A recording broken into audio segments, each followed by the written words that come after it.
మన శరీరం గురించి మాట్లాడుకుందాం. అదొక అద్భుతం కదా! కానీ దాన్ని ఎప్పుడైనా ఒక పెద్ద సజీవమైన ఫ్యాక్టరీలా ఊహించుకున్నారా? ఈరోజు మనం మన శరీరం లోపలున్న ఈ ఆశ్చర్యకరమైన ప్రపంచం గురించి తెలుసుకోబోతున్నాం. సరే, ఒక ప్రశ్న అడుగుతాను.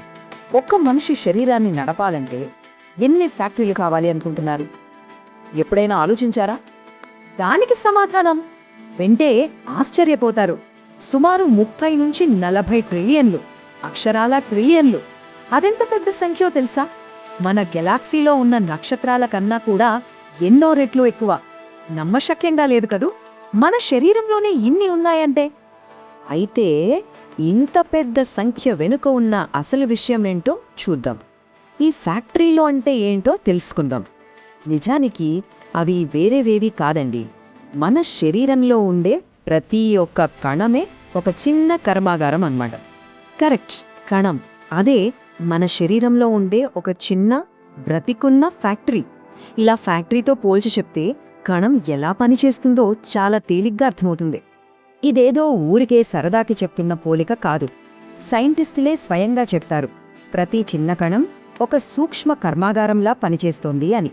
అంటే అది కణం పనితీరును ఎంత కరెక్ట్గా వివరిస్తోందో చూడండి. సరే, ఈ చిన్న చిన్న ఫ్యాక్టరీ లోపల అసలు ఏం జరుగుతుంది? ప్రొడక్షన్ లైన్ ఎలా ఉంటుంది? ఆ ఇంధనం నుంచి మన పనుల దాకా ఆ ప్రాసెస్ ఏంటో చూసేద్దాం. ఇది చాలా సింపుల్ అండి. 2 స్టెప్స్. ఫస్ట్, కణం ఏం చేస్తుందంటే మనం తిన్న తిండిలోంచి పోషకాలని తీసుకుంటుంది. అవే దానికి రా మెటీరియల్స్. ఆ తర్వాత సెకండ్ స్టెప్లో ఆ పోషకాలని వాడి శక్తిని తయారు చేస్తుంది. అంటే ఇక్కడ చూస్తే మనకు ఇంకా క్లియర్గా అర్థమవుతుంది. ఒక ఫ్యాక్టరీకి ముడి పదార్థాలు ఎలాగో మన కణానికి పోషకాలు అలాగనమాట. ఫ్యాక్టరీలో ఫైనల్ ప్రొడక్ట్ వస్తే కణం నుంచి శక్తి వస్తుంది. ముఖ్యంగా గమనించాల్సిందేంటంటే ఈ ప్రొడక్షన్ అస్సలు ఆగదు. 24/7 నడుస్తూనే ఉంటుంది.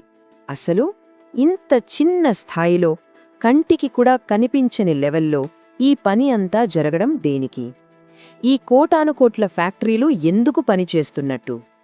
ఆ ప్రశ్నకు జవాబే మన ఉనికి.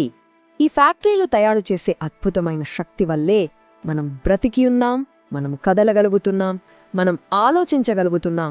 మనం చేసే ప్రతి చిన్న పని వెనుక, ప్రతి ఆలోచన వెనుక ఈ ట్రిలియన్ల కర్మాగారాల కష్టముందన్నమాట. ఒక్క మాటలో చెప్పాలంటే మన శరీరంలో ఓ పెద్ద విశ్వమే ఉంది. ట్రిలియన్ల కొద్దీ ఫ్యాక్టరీలు ప్రతి సెకను ఒకదానితో ఒకటి మాట్లాడుకుంటూ, కోఆర్డినేట్ చేసుకుంటూ పర్ఫెక్ట్గా పనిచేస్తున్నాయి. ఎంత అద్భుతమైన సిస్టమ్ కదా! సరే, ముగించే ముందు ఒక్కసారి ఆలోచిద్దాం. ఇప్పుడు ఈ క్షణంలో, మనం ఈ మాటలు వింటున్న ఈ క్షణంలో మన శరీరంలోని ఆ 30-40 ట్రిలియన్ల ఫ్యాక్టరీలు మనల్ని బ్రతికించడం కోసం సరిగ్గా ఏమి నిర్మిస్తున్నాయి?